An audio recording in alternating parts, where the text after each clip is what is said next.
Tan, tan, tan, tan, tan, tan. Fala, pessoas! E aí, tudo certo? Tudo tranquilo? Vamos de mais uma aula hoje, menino? Mas assim, antes da aula começar, eu preciso da tua ajuda. Se tu não faz parte do Cardume, faz o seguinte, se inscreve aí no canal, deixa um like aí nesse vídeo e compartilha esse canal com todo mundo. Porque assim, toda vez que esse Cardume cresce, toda vez que esse canal cresce, eu consigo gravar mais aulas. Aí eu vou conseguir ajudar mais pessoas como você. Tranquilo? E assim, eu não vou tomar muito teu tempo não, porque o tempo que tu vai me ajudar é rapidinho, porque é o tempo da vinheta. Então, roda a vinheta, menino!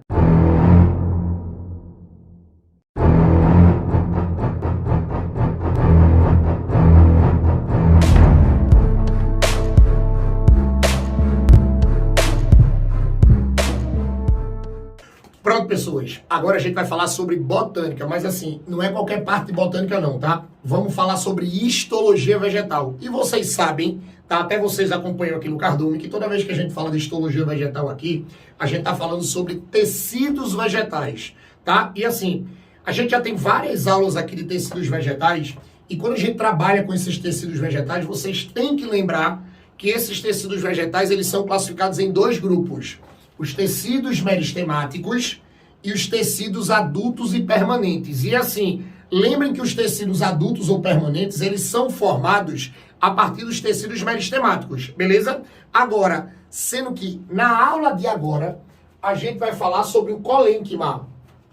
Agora, a gente vai falar sobre o colênquima. Aí, qual é a primeira coisa que você vai ter que lembrar sobre esse tecido denominado colênquima? Presta atenção. Isso aqui é um tipo de tecido adulto vegetal. Beleza. Agora, isso é um tipo de tecido adulto vegetal. Agora, um tecido, ó, de sustentação. Isso aqui é um tecido de sustentação. Lembrem que quando a gente trabalha com a sustentação da planta, a gente trabalha com dois tecidos adultos. O colênquima e o esclerênquima, tá? Colênquima e esclerênquima. Já vou adiantando, aula de esclerênquima a gente tem aqui no Cardume, tá? Então vê o que vai acontecer. Esse cara é um tecido adulto, e veja, se ele é um tecido adulto, por mais que ele seja um tecido adulto de sustentação, mas como eu disse a vocês no começo dessa aula, se é um tecido adulto, ele é formado a partir de um tecido meristemático.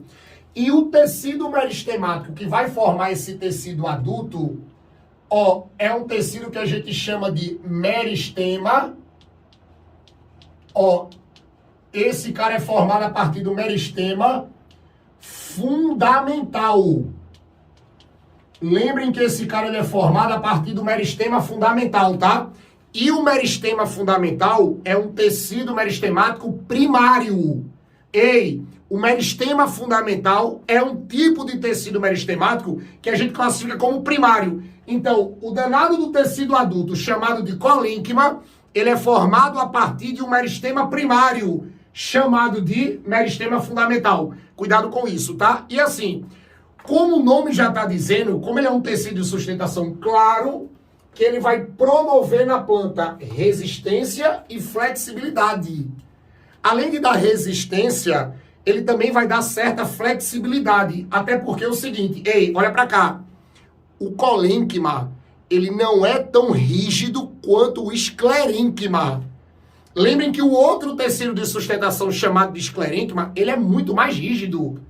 Ele é muito mais rígido. O esclerênquima não dá flexibilidade.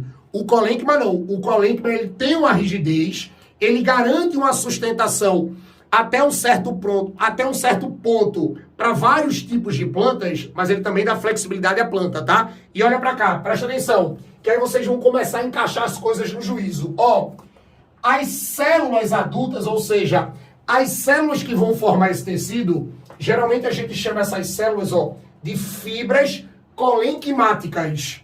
E essas fibras colenquimáticas, presta atenção, são células vivas. Ei, uma diferença fundamental entre o colênquima e o esclerênquima. O colênquima é um tecido de sustentação vivo. O esclerênquima é um tecido de sustentação morto. Isso já caiu várias vezes em prova para tu diferenciar isso em verdadeiro e falso, tá? O colênquima é o tecido de sustentação vivo. E se ele é um tecido vivo, É porque as suas fibras colenquimáticas, elas são vivas, tá? Agora um detalhe. São células vivas, são células alongadas, ó, alongadas, por isso que são chamadas de fibras. E um detalhe, tá? Dotadas de paredes celulares, grossas. Paredes grossas. Lembrem, tá? Quando você diz que uma parede celular é grossa, monstro, olha pra mim.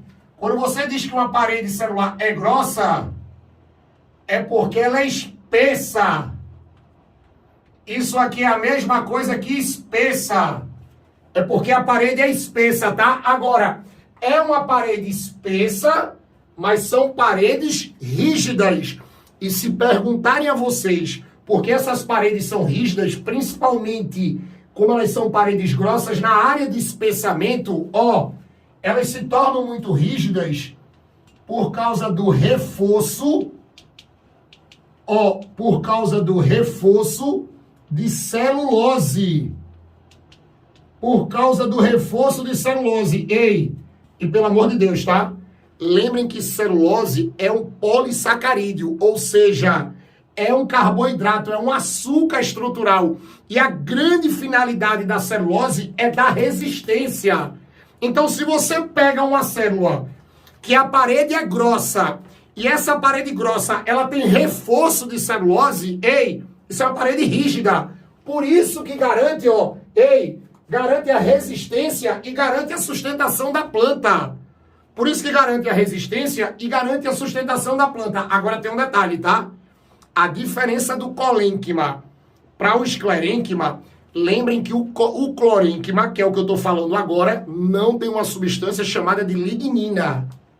Lembrem que a lignina a gente só encontra no esclerênquima. Aqui, claro, a lignina dá muito mais rigidez ao esclerênquima. Agora, por outro lado, a lignina também mata o esclerênquima. E aqui você não tem morte, tá? Aqui você tem um tecido vivo. Então, o colênquima não tem lignina.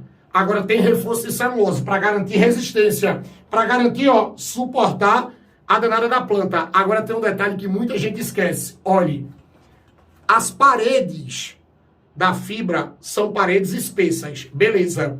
Mas sabe o que acontece? Você consegue classificar o colênquima, olha para cá, em 4 tipos, olhando qual é a área da parede que está espessada. Qual é a área da parede que está grossa? Porque, por incrível que pareça, você vai ter tipos de colênquima, sendo classificado pela área da parede que está grossa. Aí vai ser assim para tu não errar isso mais nunca. Olha para cá. Eu vou ter um colênquima angular, eu vou ter um colênquima lamelar, eu vou ter um colênquima lacunar e eu vou ter um colênquima anular. Aí você pode dizer assim, Andrei, qual é a diferença de cada um? Olha pra cá.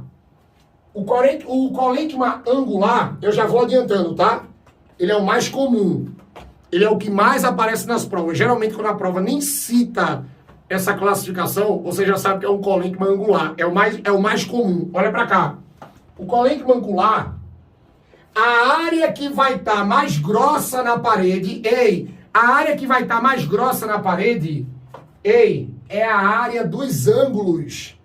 Lembrem que como a célula vegetal, como as células vegetais, elas têm uns formatos geométricos, por mais que seja uma fibra alongada, mas tem um formatozinho geométrico, na área dos ângulos de uma célula com a outra célula vizinha, é onde você vai ter o espessamento, é onde você vai ter o engrossamento. Então, quando o engrossamento é nos ângulos, o colênquima é angular. Agora, se o engrossamento, se o espessamento for nas paredes tangenciais das células vizinhas, você vai dizer que o colênquima é um colênquima lamelar. Lamelar. Agora, se o engrossamento da parede, se o espessamento da parede, presta atenção, for nas paredes que delimitam o espaço intercelular, isso aqui, é um colênquima lacunar. Porque o que acontece? Entre uma célula e outra, você pode ter um espaço. Entre uma célula de colênquima com a outra célula do colênquima, você pode ter um espaço. E o espaço que fica entre uma célula e outra, tu vai chamar de espaço intercelular. Ora, se as paredes das células que delimitam, ou seja, as paredes que ficam próximas a esse espaço, são paredes espessas, são as paredes que são engrossadas, você vai dizer que isso é um colênquima chamado de lacunar, porque o engrossamento está na parede, ó, que fica voltada para o espaço, tá? E por último, eu tenho um colênquima anular, que é onde vai ter um espessamento circular. Você vai ter um espessamento na parede de forma circular, beleza? Então, de acordo com a posição do engrossamento, do espessamento das paredes, das paredes do colênquima, você pode classificar ele em 4 tipos, tá? Agora, não pode esquecer que o colênquima é um tipo de tecido de sustentação da planta. Agora, tecido de sustentação vivo. Não esquece disso, tá, monstrinho? Tira um print aí pra tu copiar, pra tu completar aí teu caderno e deixar ele bem bonitão, porque com isso a gente fecha mais uma aula de botânica aqui no Cardume, tá? E eu já vou adiantando, se tu gostou, não esquece de ajudar o YouTube aqui, se inscreve no Cardume, dá um like aí nesse vídeo, pega esse canal e distribui em todos os grupos do WhatsApp que você tem. Bota no teu Instagram, tá? Manda a galera se inscrever, porque toda vez que tu me ajuda a fazer esse projeto crescer, ele fica mais forte. E ele ficando mais forte, eu vou conseguir gravar mais aulas para ajudar mais pessoas como você, tá? Ei, menino, menina, espero vocês aqui no Cardume nas próximas, tá? Beijo no coração, viu? Valeu!